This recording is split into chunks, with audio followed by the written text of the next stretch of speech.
Why is it that those destined to illuminate the darkness often find themselves drowning in it? There's a struggle few will ever confess out loud. A war fought behind smiles, sermons, and silence. It's not greed. It's not pride. It's lust. And it clings to those chosen for greatness like a shadow no light seems able to cast out. If you've ever felt the weight of this battle crushing your spirit in the secret hours of the night, you're not alone. Stay with me until the end, because what you're about to hear may finally explain why this war rages inside you and how to start winning it. Hi, I'm Erickson. Welcome to Stick Bible, where we uncover deep spiritual truths through simple visuals and honest conversations that don't shy away from the dark corners of the soul. In Scripture, we meet people not unlike ourselves, flawed yet favored. Jonah ran, Elijah hid, and Jacob wrestled. But among them, there's a pattern. The more sacred the mission, the more savage the attack. Lust, in particular, has always stalked the spiritually gifted, not because they are weak, but because they are dangerous. Dangerous to the kingdom of darkness, and that makes them targets. This isn't just biology. It's not just being human. No, this is strategic, deliberate, calculated. Let's expose it. It begins subtly, not with obvious sin, but with suggestion, a look, a thought, a moment of weariness. For those marked by God, the attack is rarely loud. It's precise. The enemy isn't aiming to ruin reputations overnight. He's trying to erode resolve day by day, because he knows that if he can distract you, he can delay you.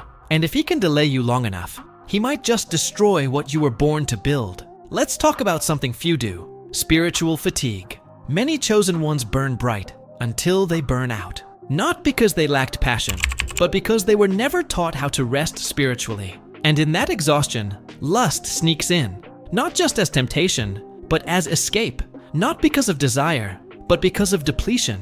That's how the trap is set. Then comes the silence, the loneliness, the shame. You're surrounded by people, yet completely isolated in your fight. You don't reach out because, how could they understand? But here's a truth you may need to hear today. Isolation is not holiness, and secrecy is not strength. Many have fallen not for lack of faith, but for lack of fellowship. Now, before we keep going, if this message is already resonating deep in your spirit, take a second to subscribe. Stick Bible is a place for warriors who are tired of hiding. In the comments, I dare you, describe this battle using just one metaphor. No cliches.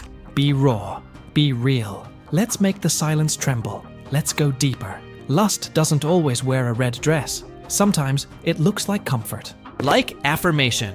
Like control. When you've grown up rejected, unloved, or unseen, lust often doesn't feel like sin. It feels like finally being noticed. That's why it's so deceptive. For many chosen ones, the real struggle isn't even about pleasure. It's about pain. Lust becomes the counterfeit balm over wounds that were never meant to stay open. Take someone like Ezra, not a king or soldier, but a teacher. Respected, obedient. Yet imagine a man like him carrying scars from years of being dismissed, overlooked. That void becomes a weakness, and the enemy is a master at turning need into addiction. And no one would suspect it. That's the terrifying part. The most intense battles are often fought behind the kindest eyes. This war isn't fought with willpower alone. The flesh is louder when the spirit is quieter. And if your days are empty of prayer, if your mind is never renewed, then don't be surprised when the temptation screams louder than the truth. The enemy doesn't need to destroy your calling. Just distract it long enough until you give up on it yourself. But here's the truth that turns everything. You were never meant to fight this alone. Here's the part many never reach. The breaking point. When the mask starts slipping. When you can't pray it away anymore. When you look in the mirror and realize, this thing has roots. Deep ones. But here's what the enemy fears. A chosen one who wakes up. Because the moment you realize the war has never been about your failure, but about your future, that's when the chains start cracking. You see, God doesn't just rescue. He rebuilds. He doesn't just forgive. He restores. The path out of lust isn't paved with shame. It's paved with strategy. It starts with exposing the lies. Then comes discipline. Prayer isn't a suggestion. It's survival. Fasting isn't for the super spiritual. It's for the spiritually starving. And confession. That's how you disarm the darkness. The enemy thrives in secrecy, but God moves in the light. You are not disqualified. You are not too far gone. You're not filthy. You're in a fight. And if no one ever told you, it's okay to fall, as long as you don't stay down. You were made to rise. So if this hit your spirit like thunder on dry ground, subscribe. Not to a channel, but to a tribe. To a movement of raw, honest believers who are done pretending and ready to walk in the light. Tell your story below. What have you battled? What did this video awaken in you? Let's not just watch. Let's build a community that bleeds truth and breathes grace.